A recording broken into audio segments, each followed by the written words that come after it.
আসসালামু আলাইকুম। আমি তুষার ইমরান। তো আজকে কথা বলবো বিশেষ করে কি ওই ধরনের মানুষদের জন্য যারা কি আমার মতো অল্পতে হাল ছেড়ে দিতে চান বা ভয় পেয়ে যান আর মনে করেন যে আমাকে দিয়ে মনে হয় হবে না। তাদের উদ্দেশ্যে আজকের এই ভিডিওটা তৈরি করছি। বিশ্বাস করেন আপনাকে দিয়েও হবে। আপনারা শুধুমাত্র চেষ্টার দরকার আর নিজের প্রতি নিজের আত্মবিশ্বাসটা থাকা দরকার যে আমিও পারবো এবং আমাকে দিয়েও সম্ভব। আপনি যদি আপনার মন থেকে কোনো কিছু চান আর শুধু চাইলেই হবে না, একই সাথে আপনি চেষ্টাও করেন, সফলতা আসতে বাধ্য এবং সফলতা নিশ্চিত আসবে।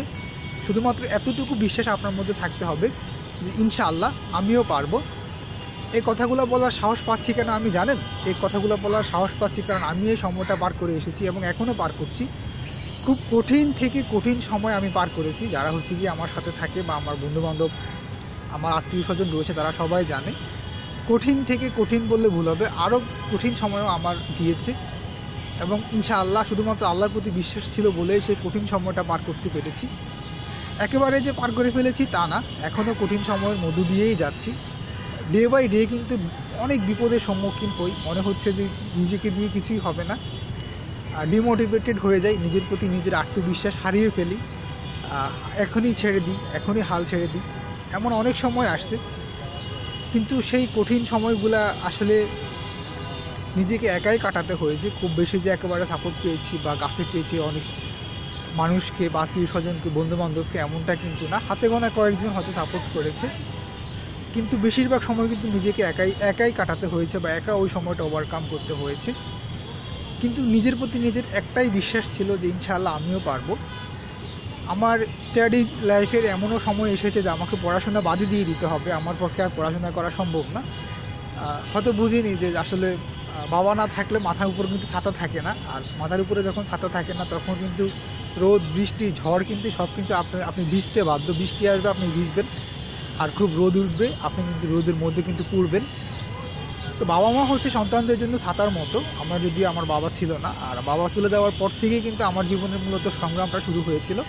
আমি এর আগেও কিন্তু বলেছিলাম যে মাত্র 10 টাকা সেভ করার জন্য আমার বাসা ছিল গাওয়াইরে, মানে দক্ষিণখান। আমি এয়ারপোর্টের সামনে থেকে 10 টাকা বাঁচানোর জন্য দক্ষিণখানে হেঁটে যেতাম, আবার হেঁটে আসতাম। এরকমও কঠিন সময় গিয়েছিল। এমনও সময় হয়েছিল যে পড়াশোনা করা আর জীবনেও সম্ভব না, পড়াশোনা বাদ দিয়ে দিতে হবে, এখন আর পড়াশোনা করতে পারবো না, কারণ টাকা নেই। টাকা পাবো কোথায়? পড়াশোনা করতে তো টাকা লাগবে। কিন্তু আমি হাল ছেড়ে দিইনি, আমি চেষ্টা করেছি।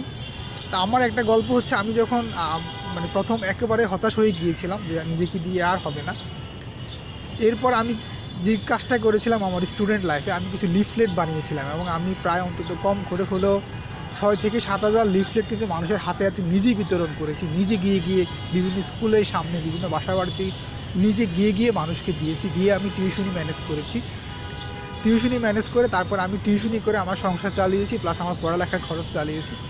একটা কঠিন সময়ের মধ্য দিয়ে কিন্তু যেতে হয়েছে। এরকম যদি আপনার জীবনেও হয়ে থাকে, কঠিন সময়ের মধ্য দিয়ে আপনি যাচ্ছেন, আমি বলবো যে আপনি শুধুমাত্র আপনার নিজের প্রতি বিশ্বাস রাখেন যে ইনশাআল্লাহ আপনিও পারবেন। এইটুকু বিশ্বাস আপনার থাকা দরকার। আর তারপরে যেই কাজটা করবেন, আপনার যতগুলো অপরচুনিটি রয়েছে, যত সুযোগ রয়েছে, সেই সুযোগগুলো খোঁজার চেষ্টা করেন। সেই সুযোগগুলো খুঁজে সেই সুযোগগুলো কাজে লাগানোর চেষ্টা করেন। আর একটা কথা মনে রাখবেন যে জীবনের কিন্তু আপনার হতাশা আসবেই এবং আপনি কঠিন সময়ের মধ্য দিয়ে যাবেন, এটাই স্বাভাবিক। এটাকে জীবনের একটা অংশ বা জীবনের একটা অধ্যায় মনে করে আপনি কাজ করে যান। ইনশাআল্লাহ আপনিও সফল হতে পারবেন একদিন।